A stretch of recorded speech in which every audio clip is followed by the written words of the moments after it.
진리와 비진리, 긍정과 부정. 15세기 종교개혁의 거센 바람이 요동치던 유럽의 사회는 신과 인간의 경계와 구분으로 소용돌이 치고 있었습니다. 당시 모든 사회를 지배하던 신학 속에서 철학이 분리되기 시작한 것입니다.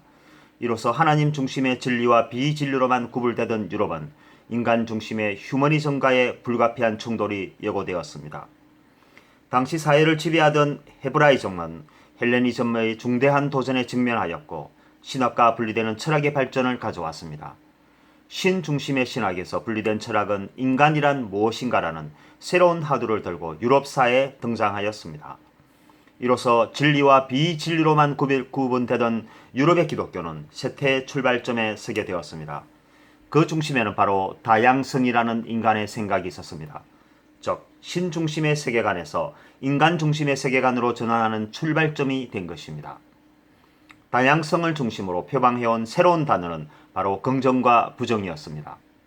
포지티브는 인간 중심의 사회에서의 긍정적 이미지로 표방되었고, 네가티브는 신 중심의 사회에서의 부정적 이미지로 정의되었습니다. 유럽의 신학은 이러한 도전의 정면에 충돌하였지만 인본주의의 유혹에 길들여진 세상을 다시 되돌려 놓을 수는 없었습니다. 즉 스스로에게 자기 결정권이 미약하였던 인간에게 있어서 신에서의 자유와 같은 다양성은 위대한 선물로 여겨졌던 것입니다. 또한 인간에게 무한한 잠재력과 동시에 포지티브, 긍정적 이미지가 있다는 사실에 놀라기까지 하였던 것입니다. 이로써 어쩌면 인간은 신이 말하는 것처럼 네가티브적이거나 죄인이 아닐 수 있다는 견해가 등장하고 인간을 새롭게 연구하는 계기가 되었습니다. 우리가 흔히 사용하고 있는 긍정과 부정은 바로 신 중심의 세계에서 인간 중심의 세계로 전환하는 기초를 제공한 것이었습니다.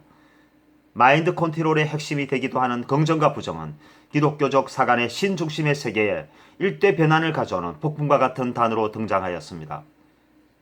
즉 신은 인간을 부정적으로 바라보고 있습니다. 그러나 인간은 신도 긍정적으로 보지만 신이 창조한 인간도 긍정적으로 본다는 새로운 휴머니즘이 도래한 것입니다. 신은 사람을 죄인으로 취급하였지만 인간 중심의 견해에서 볼 때 인간은 그렇지 않다는 것입니다. 인간에게는 신이 정의하는 네가티브적 시각보다 포지티브적 시각이 훨씬 더 많다는 것입니다. 이것이 바로 휴머니즘 사상인 것입니다. 이러한 신학적 붕괴를 가져온 긍정과 부정이라는 단어가 하나님 중심 사상을 표방하는 기독교에서 널리 사용된다는 점에서 아이러니가 아닐 수 없습니다. 중세를 넘어 근세에 이르기까지 계속되었던 이 두 개의 논쟁은 결국 긍정과 부정의 승리로 끝이 났습니다. 본래 구약으로부터 신약에 이르기까지 세계에는 진리라는 단어만 존재하였습니다. 그러던 중 3세기경 어느 날 누군가의 의심의 눈으로 던져준 비진리라는 단어가 전 세계를 혼돈의 늪으로 몰아갔습니다. 진리만이 존재한다는 생각을 하였던 사람들에게 비진리라는 단어는 생소하고 매혹적으로 다가왔습니다. 즉 진리라는 것도 어떤 사상과 가치에서 바라보는가에 따라 상대적이라는 것입니다. 그러나 진리의 높은 우월성과 치리에 가려진 비진리는 빛을 보지 못한 채 역사의 대안길로 사라지는 듯 하였습니다. 그러나 천년의 세월 동안 그 희미한 흔적은 다양성이라는 이름으로 되살아나기 시작하였습니다. 즉 신앙의 사람들이 비진리라는 단어는 싫어하지만 다양성이라는 단어의 매력을 느끼기 시작한 것이었습니다. 이로써 중세 기독교는 정치적 색채를 띠며 혼돈의 혼돈을 거듭하며 수많은 종류의 신학이 등장하고 스쿨러 철학과 같은 새로운 물결도 그 세계에 휘몰아치며 신학을 철학의 카테고리 속으로 몰아넣어 버렸습니다.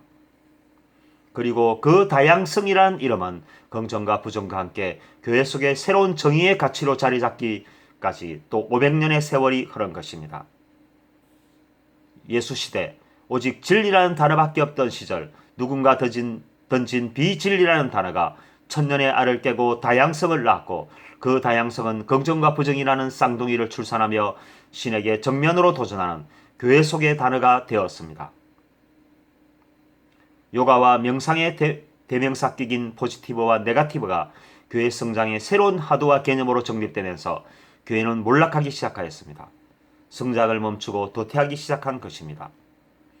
사람들이 몸이 아팠을 때 초기 사회는 신을 찾았습니다. 그러나 어느 순간 사람들은 산에서 약초를 캐고 그 약초의 효능을 알게 되면서 신을 짜지 않기 시작했습니다. 즉 신이 없어도 질병을 고칠 수 있고 이러한 생각이 발전하여 신의 도움 없이 백세 시대가 아니라 영생의 시대도 도래할 수 있을 것이라는 희망을 갖게 된 것입니다.